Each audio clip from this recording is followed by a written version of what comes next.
Item ಯಾವುದೇ ಇರಲಿ try ಮಾಡಿ ಆಚಿ ಚಿಕನ್ ಮಸಾಲಾ. ಇರಾನ್ ವಿರುದ್ಧದ ಯುದ್ಧ, ಟ್ರಂಪ್ ಕ್ಷಣಕ್ಕೊಂದು ಹೇಳಿಕೆಯನ್ನ ಕೊಡ್ತಾ ಇದ್ದಾರೆ. ಈಗ 5 ದಿನ ಕದನ ವಿರಾಮ ಮುಗಿಯಿತು. ಇದೀಗ ಮತ್ತೆ 10 ದಿನಗಳ ಕಾಲ ಕದನ ವಿರಾಮವನ್ನ ಟ್ರಂಪ್ ಘೋಷಣೆ ಮಾಡುತ್ತಿದ್ದಾರೆ. ಇರಾನ್ ಇಂಧನ ಸ್ಥಾವರಗಳ ಮೇಲೆ ದಾಳಿ ಮಾಡಲ್ಲ ಅಂತ ಟ್ರಂಪ್ ಹೇಳಿದ್ದು, ಇಂಧನ ಸ್ಥಾವರ ನಾಶದ ಅವಧಿಯನ್ನ 10 ದಿನಗಳ ಕಾಲ ವಿಸ್ತರಣೆ ಮಾಡಿದ್ದೇವೆ ಅಂತ ಟ್ರಂಪ್ ಹೇಳ್ತಿದ್ದಾರೆ. ಏಪ್ರಿಲ್ 6, 2026 ರಾತ್ರಿ 8 ಗಂಟೆವರೆಗೂ ಕದನ ವಿರಾಮ ಇರುತ್ತೆ ಅಂತ ಹೇಳ್ತಿದ್ದು, ಇರಾನ್ ಜೊತೆ ಒಪ್ಪಂದದ ಮಾತುಕತೆ ನಡೀತಾ ಇದೆ. ತಮ್ಮದೇ ಜಾಲತಾಣವಾದಂತಹ ಟ್ರೂತ್ನಲ್ಲಿ ಟ್ರಂಪ್ ಹೇಳಿಕೆಯನ್ನು ಕೊಟ್ಟಿದ್ದಾರೆ. ಟ್ರಂಪ್ ಪೋಸ್ಟ್ ಅನ್ನ ಮಾಡಿರುವಂಥದ್ದು, ಇರಾನ್ ಸರ್ಕಾರದ ಕೋರಿಕೆಯಂತೆ ನಾನು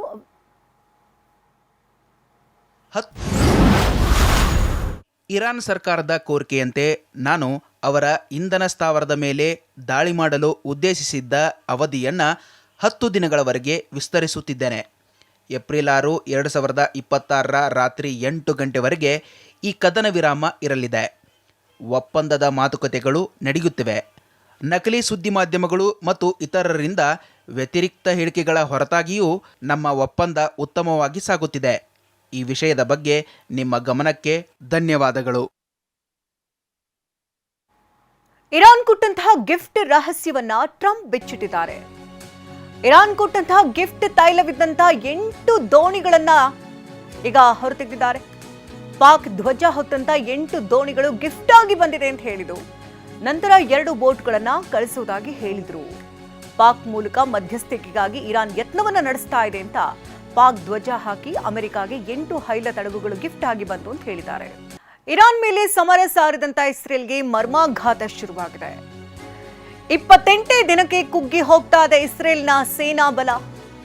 ಸೈನಿಕರ ಕೊರತೆಯಿಂದ ಸೇನೆಯ ಸ್ವತಃ ಕುಸಿತಾ ಇದೆ. ಸೇನೆಯ ಶಕ್ತಿ ಸ್ವತಃ ಕುಸಿತಾ ಇದೆ ಅಂತ ಸೇನಾ ಮುಖ್ಯಸ್ಥರು ಹೇಳ್ತಾ ಇದ್ದು, ಇಸ್ರೇಲ್ ಸೇನೆಯನ್ನ ಕಾಡ್ತಾ ಇದೆ ಸೈನಿಕರ ಕೊರತೆ.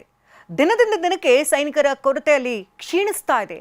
ಇರಾನ್ ವಿರುದ್ಧ ಇಸ್ರೇಲ್ ಬಹುಮುಖ ಹೋರಾಟವನ್ನ ಮುಂದುವರಿಸ್ತಾ ಇದ್ದು, ಇಸ್ರೇಲ್ ಸೇನಾ ಮುಖ್ಯಸ್ಥ ಇಯಾಲ್ ಜಮೀರ್ ಈ ವಿಚಾರಕ್ಕೆ ಸಂಬಂಧಪಟ್ಟಂತೆ ಹೇಳಿಕೆಯನ್ನು ಕೊಟ್ಟಿದ್ದು, ನಾನು ನಿಮ್ಮ ಮುಂದೆ 10 ಕೆಂಪು ಧ್ವಜಗಳನ್ನು ಎತ್ತಿಡ್ತಾ ಇದ್ದೇನೆ. ಭದ್ರತಾ ಕ್ಯಾಬಿನೆಟ್ ಸಭೆಯಲ್ಲಿ ಇಯಾಲ್ ಜಮೀರ್ ವಿಚಾರಕ್ಕೆ ಸಂಬಂಧಪಟ್ಟಂತೆ ಹೇಳಿಕೆಯನ್ನು ಕೊಡ್ತಿದ್ದು, ಇರಾನ್ ಮೇಲೆ ಸಮರವನ್ನ ಸಾರಿದಂಥ ಇಸ್ರೇಲ್ಗೆ ಇದೀಗ ದಿನದಿಂದ ದಿನಕ್ಕೆ ಸೇನಾ ಬಲವೇ ಕುಸಿತಾ ಇದೆ. ಗಲ್ಫ್ ಯುದ್ಧದಿಂದಾಗಿ ಭಾರತದ ಮೇಲೆ ಸಾಕಷ್ಟು ಪರಿಣಾಮಗಳನ್ನ ಬೀರ್ತಾ ಇದ್ದು, ಇಂದು ಸಂಜೆ ಎಲ್ಲಾ ರಾಜ್ಯಗಳ ಸಿಎಂಗಳ ಜೊತೆ ಪ್ರಧಾನಿ ಸಭೆಯನ್ನ ನಡೆಸ್ತಾ ಇದ್ದಾರೆ. ವಿಡಿಯೋ ಕಾನ್ಫರೆನ್ಸ್ ಮೂಲಕವಾಗಿ ಸಿಎಂಗಳ ಜೊತೆ ಸಭೆಯನ್ನ ನಡೆಸ್ತಾ ಇದ್ದು, ಪಶ್ಚಿಮ ಏಷ್ಯಾ ಸಂಘರ್ಷದ ಕುರಿತು ರಾಜ್ಯಗಳ ಸಿದ್ಧತೆ ಬಗ್ಗೆ ಪರಿಶೀಲಿಸೋದಕ್ಕೆ ಇಂದು ಪ್ರಧಾನಿ ಮೋದಿ ಸಂವಾದವನ್ನ ನಡೆಸ್ತಾ ಇದ್ದಾರೆ. ಗಲ್ಫ್ ಯುದ್ಧದಿಂದಾಗಿ ಭಾರತದ ಮೇಲೆ ಆಗಿರುವಂತಹ ಪರಿಣಾಮಗಳ ಬಗ್ಗೆ, ರಾಜ್ಯಗಳಲ್ಲಿ ತಲೆದೂರ್ತಾ ಇರುವಂತಹ ತೈಲ ಅಭಾವ ಹಾಗೆ ಗ್ಯಾಸ್ ಸಿಲಿಂಡರ್ನ ಸಮಸ್ಯೆಗಳ ಬಗ್ಗೆ ಇವತ್ತು ಅಧಿಕಾರಿಗಳೊಟ್ಟಿಗೆ ಸಂವಾದವನ್ನ ನಡೆಸ್ತಾ ಇದ್ದಾರೆ. ವಿಡಿಯೋ ಕಾನ್ಫರೆನ್ಸ್ ಮೂಲಕವಾಗಿ ಸಿಎಂಗಳ ಜೊತೆ ಚರ್ಚೆಯನ್ನು ನಡೆಸಲಿದ್ದಾರೆ.